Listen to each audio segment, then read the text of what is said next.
Bonjour et bienvenue dans un nouvel épisode d'Academic Chat, votre émission dédiée à l'exploration des concepts académiques et des thématiques liées aux disciplines enseignées à la faculté de gouvernance, sciences économiques et sociales.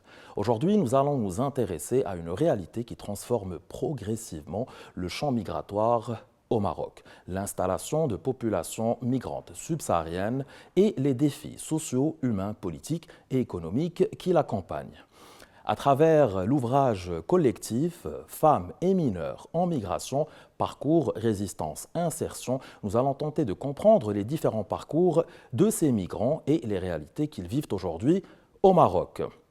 Pour en parler, nous avons le plaisir d'accueillir avec nous aujourd'hui notre vice-doyen et contributeur de cet ouvrage, professeur Khalid Chegraoui. Mais avant ceci, faisons un petit tour du campus de l'UM6P Rabat pour voir ce que pensent nos étudiants de la thématique d'aujourd'hui. On se retrouve juste après. Il ne faut pas oublier que derrière chaque migrant, il y a une personne, sa vie, une histoire aussi.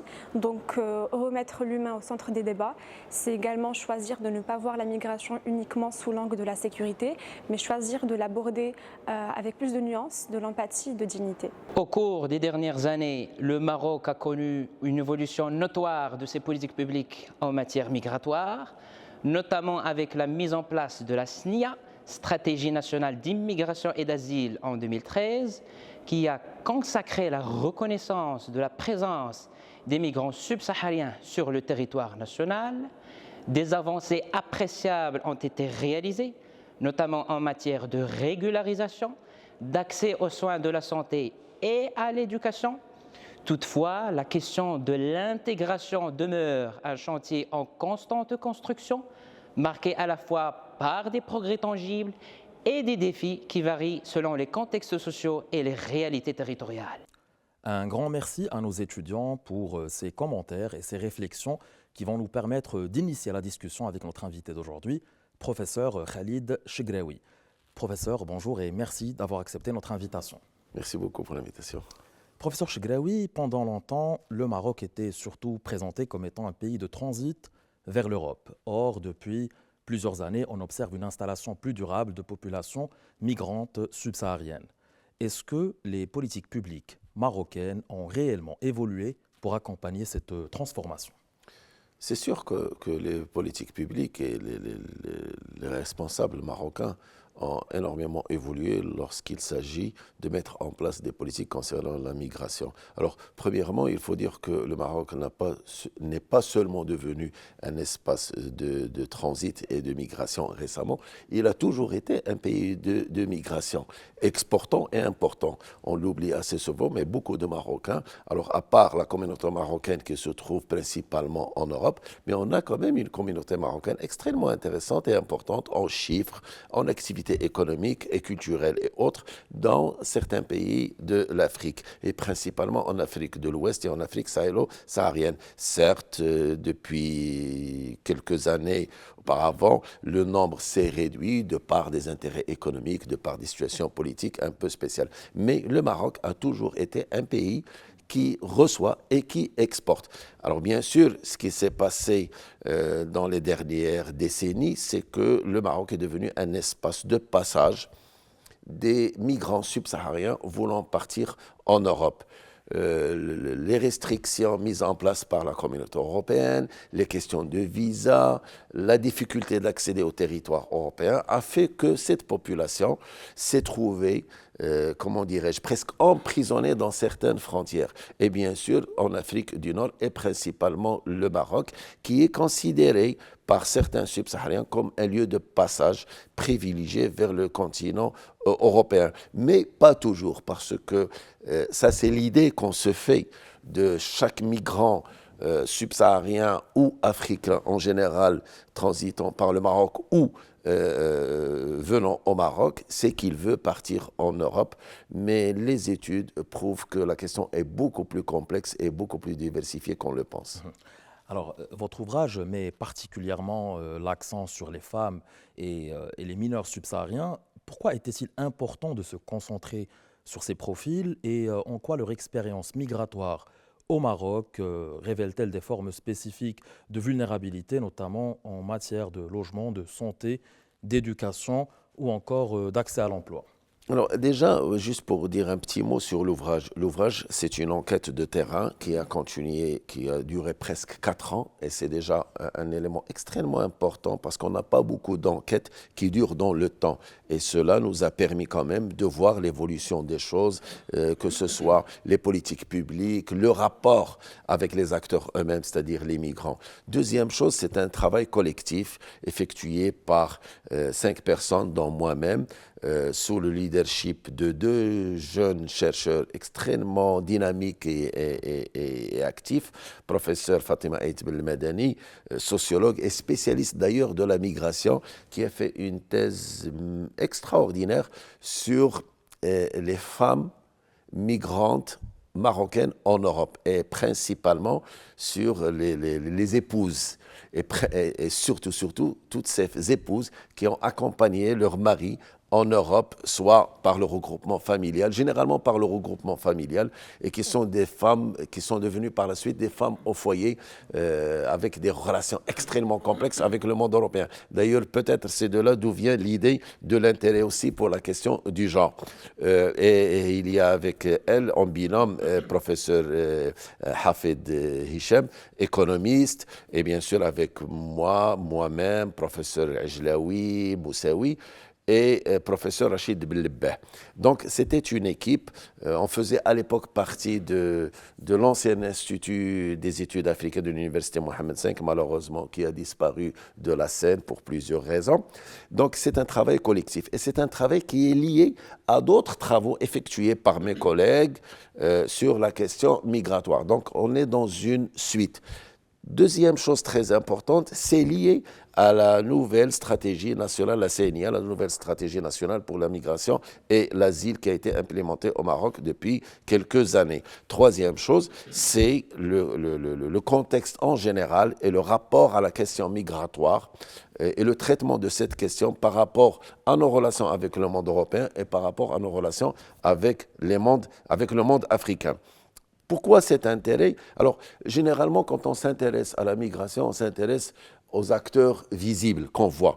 Donc, généralement, on va voir les hommes, on va voir un certain nombre de jeunes, mais il y a quand même d'autres catégories qui subissent cette migration, qui subissent l'impact négatif de cette migration, mais qui ne sont pas très visibles, dont les femmes et les enfants. Et on a trouvé qu'une bonne partie des femmes migrantes, principalement dans une situation irrégulière ou dans une situation régulière parce qu'il y a eu tout un processus de régularisation, continuent quand même à souffrir des maux de cette migration, non pas seulement en termes de demande d'intégration, de travail et autres de droits, mais aussi à l'intérieur même de la communauté.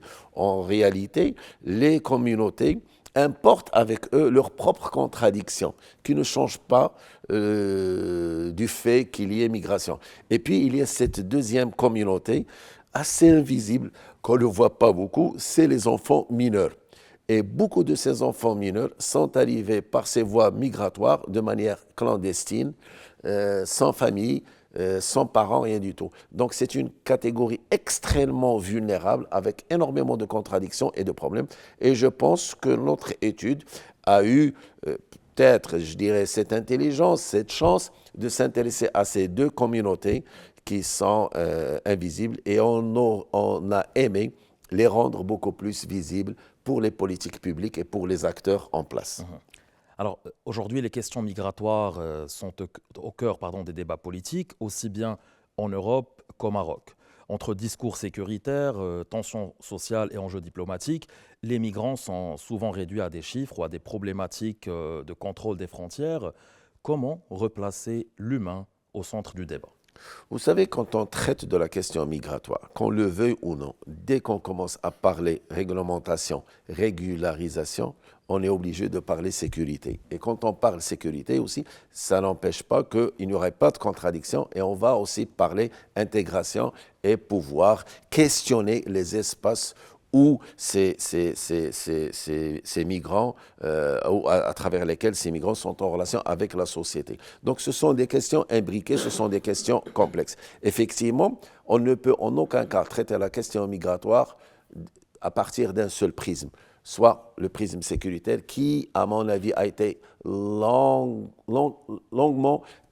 approché par nos amis européens, surtout la question des frontières, la fermeture, le contrôle, les passages, ainsi de suite. La deuxième question, c'est la question de la régularisation, qui reste quand même un élément extrêmement important afin de limiter l'illégalité de la présence d'un étranger en territoire national, entre guillemets, au sein de n'importe quel espace, qu'il soit en Afrique ou en Europe. Troisième chose, de pouvoir régler l'ensemble des contradictions qu'amène le migré lui-même et l'ensemble des contradictions qui vont naître dans les rapports qui vont s'effectuer une fois que le migrant s'installe au sein d'une société donnée. Ce sont des questions très complexes et on ne peut ni les traiter de manière sécuritaire seulement, ni de manière administrative seulement, ni de manière culturelle et économique seulement. Donc, il va falloir quand même mettre en place une stratégie globale, une stratégie avec vue d'ensemble.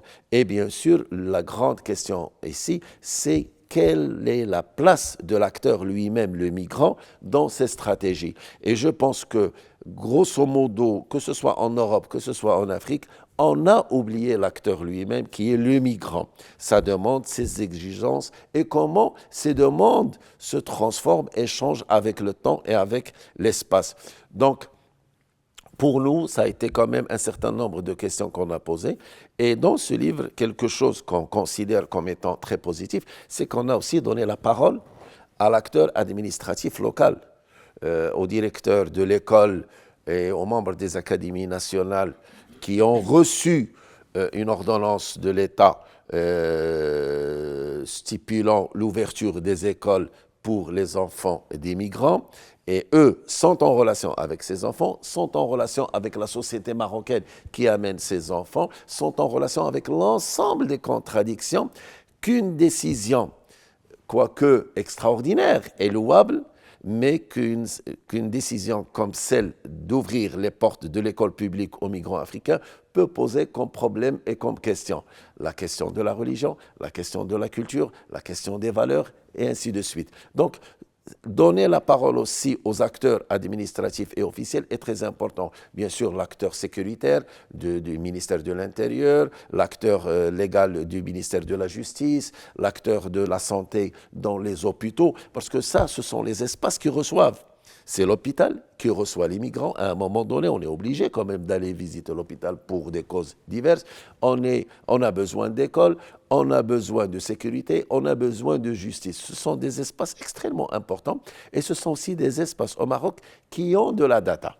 Alors parfois, c'est très difficile de traiter leur data, parfois elle n'est pas disponible, mais je peux dire que il y a énormément de courants, on peut discuter. On peut avoir un certain nombre de données. Certes, il va falloir encore prospecter pour avoir le plus d'informations que possible. On a réussi à avoir de la data de la part des acteurs du ministère de la Santé, de l'Intérieur, de la Justice et aussi de l'enseignement. Ça nous a permis, quand on met en place tout cela avec la data qu'on a collectée, je pense qu'on est arrivé à des éléments extrêmement intéressants, extrêmement importants, qui ont pu faire évoluer le traitement et la discussion de cette question. Alors, juste un petit mot, certes, on n'a pas tout résolu, et certes aussi que l'action publique n'a pas tout résolu, mais il faut dire que ça a été extrêmement courageux de la part de l'État marocain de pouvoir voir cette question en face. Alors j'ai une toute dernière question pour vous, professeur Chegraoui, pour clôturer l'épisode d'aujourd'hui. L'un des aspects très intéressants de votre travail est que vous ne présentez pas le migrant, bien les migrants, uniquement comme des personnes vulnérables, mais aussi comme des acteurs capables de négociation et d'organisation. Alors concrètement, comment les migrants subsahariens développent-ils aujourd'hui des formes d'autonomie, de solidarité ou même d'insertion économique et sociale au Maroc? Alors, ça, c'est quelque chose d'extraordinaire parce que quand on a commencé notre étude, on s'est posé la question, mais comment toucher le migrant? On ne va pas aller dans la rue chercher quelqu'un avec un habillement X, un visage Y, une forme, je ne sais pas quoi. Non, on va faire du délit de faciès, on va être dans des approches que je dirais immorales. Donc il a fallu quand même pouvoir, en plus, est-ce qu'on a le droit de poser la question à quelqu'un dans la rue comme ça. Donc, ce n'est pas comme ça que les choses se passent. Donc, on a cherché qui sont les acteurs qui peuvent nous aider à intégrer cette communauté, à lui parler. Et on a trouvé que c'est vrai que depuis quelques années, le système associatif marocain, alors il y a bien sûr le système public, ça nous a beaucoup aidé, mais il y a aussi le système associatif marocain. Et ce système associatif marocain, principalement des droits de l'homme, des syndicats, il faut voir qu'il y a un syndicat au Maroc qui a accepté en son sein une cellule de migrants travailleurs au Maroc qui défendent leurs droits. Des associations savantes, des associations culturelles, des associations sociales, et puis il y a l'État. Et on a trouvé en même temps qu'il y a des associations de migrants, parce que la loi marocaine aujourd'hui permet aux migrants de s'organiser dans des associations légales afin de pouvoir défendre leurs droits, discuter de leurs droits et s'organiser. D'ailleurs, c'est quelque chose d'extrêmement important qu'il va falloir renforcer, non pas pour des raisons sécuritaires, mais surtout pour des raisons de communication. Donc, on a découvert que l'acteur, le migrant lui-même, est organisé déjà. Et avant d'être organisé, il amène avec lui une culture et un savoir.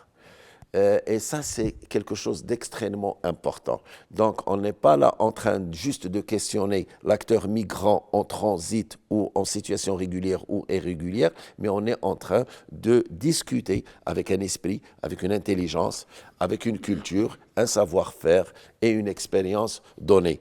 Et ça nous a permis quand même d'arriver à des résultats qu'on espère probants, très utiles pour entrevoir les choses autrement. D'ailleurs, ce rapport avec les acteurs associatifs des migrants, les acteurs associatifs marocains, principalement des droits de l'homme, des syndicats et autres, des associations des parents d'élèves dans certaines écoles, des associations de quartier dans certaines villes, nous ont permis quand même de toucher à des choses extrêmement intéressantes, parmi elles que tous les migrants ne veulent pas nécessairement partir en Europe et que tous les migrants ne sont pas objets, c'est-à-dire la migration n'a pas seulement été causée par les guerres, autre chose, la question économique, la question du bien vivre, la question du droit à la différence. Donc énormément de choses ont fait surface lors de cette étude. Et l'une des résultats les plus probants qu'on croit avoir souligné dans ce travail, c'est que quand on pense la politique publique concernant la migration, il faut aussi discuter avec le migrant lui-même. Quand on lui propose une formation, ayant au moins la pudeur de lui poser la question, de quelle formation a-t-il besoin? Voilà. Effectivement, parce qu'il est principalement concerné. Et là, c'est quelque chose qu'on répète assez souvent avec mes amis. Arrêtez de penser aux 3 CC. Les 3 CC, c'est une stratégie politique d'intégration et de formation établie par la communauté européenne pour nos femmes migrantes en Europe. Dès qu'elles ont débarqué en Europe, on leur a dit, vous avez besoin de 3 formation principale parce que vous n'êtes pas apte à faire autre chose. Donc les 3 CC, la cuisine, la couture et la coiffure. Alors, ça a donné quelques bons résultats, mais ce n'est pas toujours ce qui est demandé. Demander à une subsaharienne d'apprendre la cuisine, ce n'est pas quelque chose qu'elle ne connaît pas. La coiffure et la couture. Donc, ça a fait évoluer les choses. Ils ont besoin d'autre chose et surtout ne plus catégoriser le migrant dans un carcan, dans un carré intellectuel rigide, figé, de moindre importance.